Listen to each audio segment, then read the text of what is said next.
Hi అండి, good morning.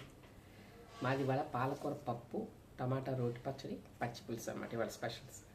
Present పప్పు చేస్తున్నాను. అయితే చిన్న విషయం మీతో షేర్ చేసుకుందామని.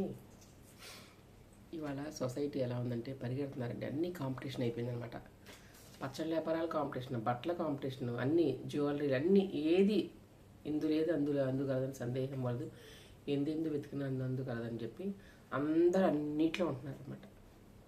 ప్రతి ఒక్కళ్ళు పచ్చడి, ప్రతి ఒక్కళ్ళు జ్యువెలరీ, ప్రతి ఒక్కళ్ళు బట్టలు, ప్రతి ఒక్కళ్ళు హెర్బల్స్. అసలు దేంట్లో లాభం వస్తుందో దేంట్లో ఏం వస్తుందో కూడా తెలియట్లేదు. అట్లా ఉన్నాయి వ్యాపారాలు. అంతా కాంపిటీషన్, పరిగెత్తాలి. ప్రజెంట్ మళ్ళీ ఓ పక్కన యుద్ధాలు జరిగి కరువు వచ్చేస్తుంది మనకి. గ్యాస్ బండ్లు దొరకట్లేదు. ఇవన్నీ చాలా ఇబ్బందులు వస్తున్నాయండి. అందుకని ఈ జనరేషన్ వాళ్ళు తెలుసుకునేది ఏంటంటే బద్ధకం వదిలేసేసి పరిగెత్తండి. పరిగెత్తితే ఫస్ట్ ప్లేస్ మీకే ఉంటుంది అనమాట. ఏదైనా గట్టిగా సాధించాలి, గట్టిగా ఉండాలి. మనం అంత కాంపిటీషన్ అయిపోయింది. ఎంత స్పీడ్గా పరిగెడితే అంతగా అలా అందుకోవచ్చు దాన్ని అన్నట్టుంది అన్నమాట విజయాన్ని. ఇది కాంపిటీషన్ ఎక్కువైపోయిందండి. ప్రతి 100 మంది ఉంటున్నారు. దేనికైనా 1000-2000 మంది ఉంటున్నారు. ఇంతకుముందు ఒక ఉద్యోగానికి 50 మంది, 15 మంది, 20 మంది ఉండేవారు. ఇప్పుడు ఒక ఉద్యోగానికి 2000 మంది, 3000 మంది ఉంటున్నారు. లక్షల మంది ఉంటున్నారు. ఒక మాట చెప్పాలంటే అట్లా ఉంది ప్రజెంట్ సిచ్యువేషన్, సమాజంలో కానీ సొసైటీలో కానీ.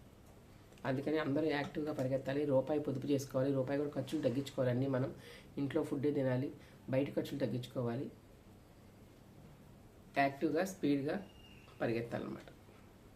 ఇది నేను షేర్ చేసుకోవాలనుకుంది. అంత భయంకరమైన ప్రజెంట్ సిచ్యువేషన్. ఎగ్జిబిషన్స్ కానీ, షాప్స్ కానీ అన్నీ అండి. ఇప్పుడు ఒక పచ్చడి షాపింగ్ మాల్లో అమ్ముతున్నారు, షోరూముల్లో అమ్ముతున్నారు, ఆన్లైన్ అమ్ముతున్నారు, యూట్యూబ్లో అమ్ముతున్నారు, ఇన్స్టాల్లో అమ్ముతున్నారు, ఇంట్లో అమ్ముతున్నారు, ప్లాట్ఫామ్ మీద అమ్ముతున్నారు కదా. మరి ఎక్కడ కొనుక్కోవాలి? అమ్మేవాడికి ఎక్కడ లాభం వస్తుంది? కస్టమర్ ఎక్కడైనా కొనుక్కుంటాడు, అమ్మేవాడికి.